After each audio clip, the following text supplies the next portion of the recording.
बलम जान ले बाटे जी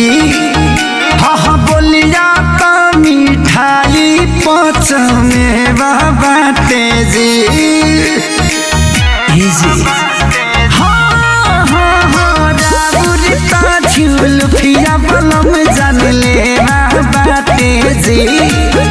अरे बोलिया तो मिठाई पच में बाटे जी रौरा में झकास कपड़ा करिया लगेला सवरिया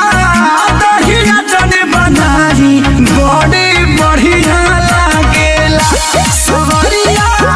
दहिया जने बनाई बड़े बढ़िया लागेला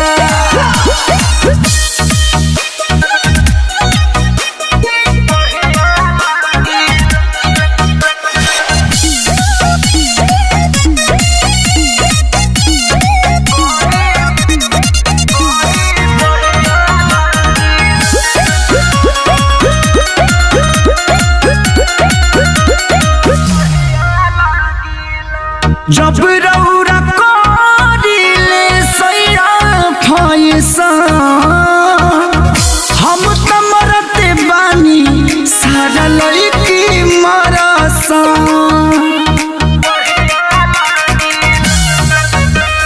देखिए के भर जाला पेट राजा जी थान के जे चढ़िले बुलेट राजा जी बचब नजर से ढेर बहरिया लागेला सवरिया दहिया जने बनाई बड़ी बढ़िया लागेला सवरिया दहिया जने बनाई बड़ी बढ़िया लागेला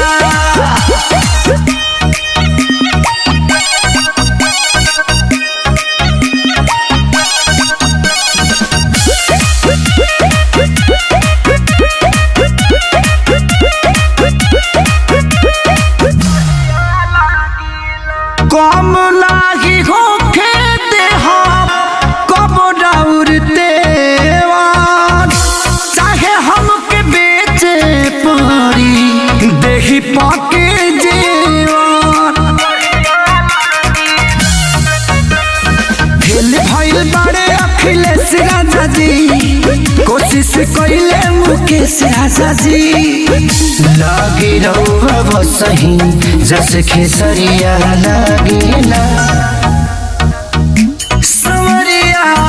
दहिया जन बनाई बड़ी बढ़िया लागेला सवरिया दहिया जन बनाई बड़ी बढ़िया लागेला